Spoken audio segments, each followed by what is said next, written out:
lumière du Sud.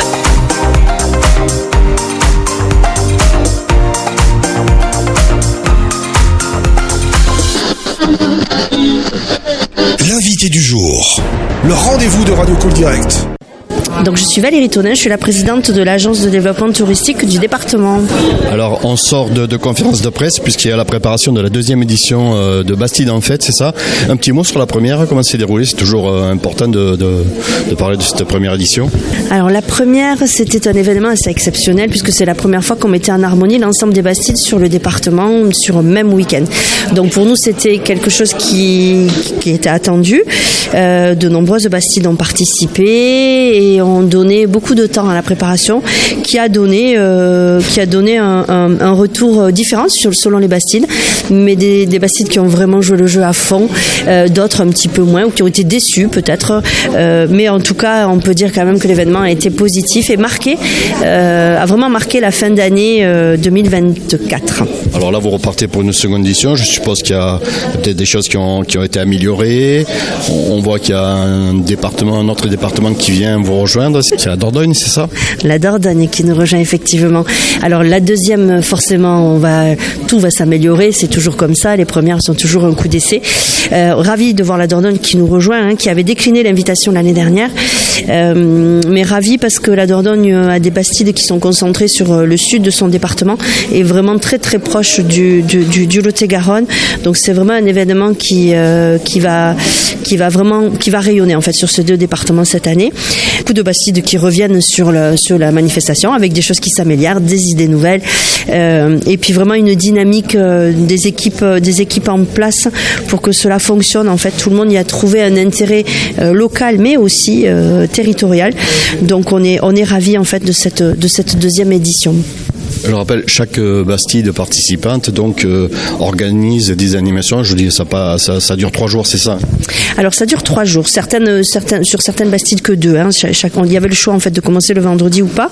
Et effectivement, l'idée c'est de donner la main aux Bastides directement et d'organiser sur leur commune la manifestation, les manifestations qu'ils souhaitent à l'échelle de leurs moyens et surtout des moyens humains parce qu'on s'aperçoit que c'est vraiment cette dynamique humaine qui permet la réalisation de ces animations. Le programme, il est complet ou pas? Parce que je vois qu'en ce moment, il y a des petites réunions qui se font un petit peu sur le territoire, c'est ça?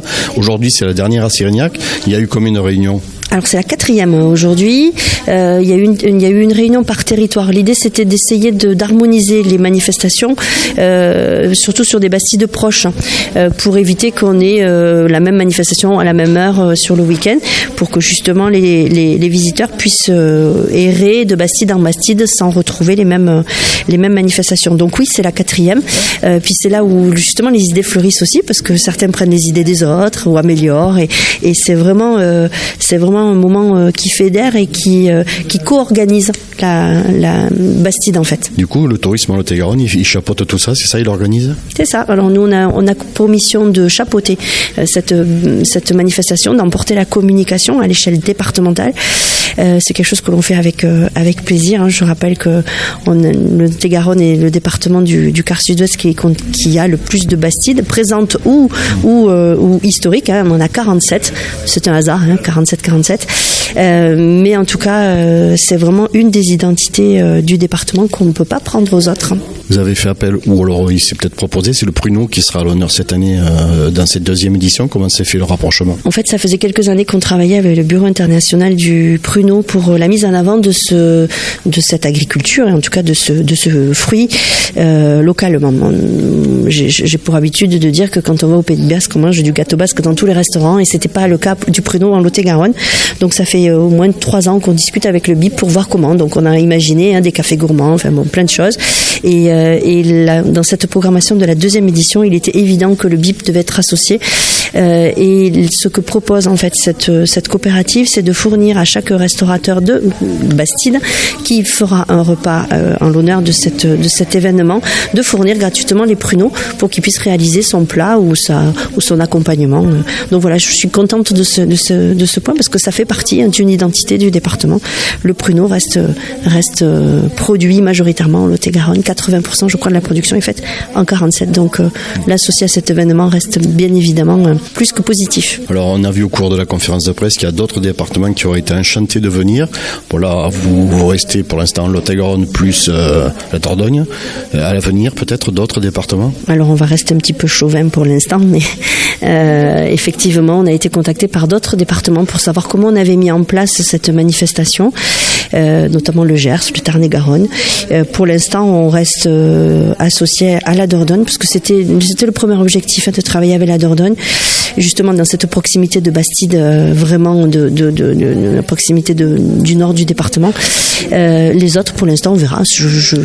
L'idée, c'est que vraiment chacun s'approprie la fête des Bastides. Donc, pour l'instant, les Bastides lot-et-garonnaises ont encore besoin de support.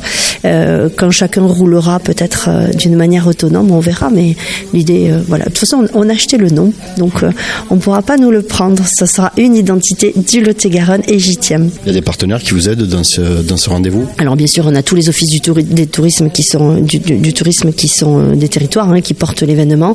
La région aussi nous accompagne, notamment sur la mise en place des terres Aventura, spécialement conçues pour la fête des Bastides. Et on a Gîtes de France aussi qui est partenaire et qui offre un séjour dans le département du Lot-et-Garonne. Oui, bien sûr, le département, puisque on travaille.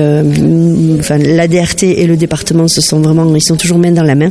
Et le département travaille sur la communication. Cool Direct, priorité à la parole.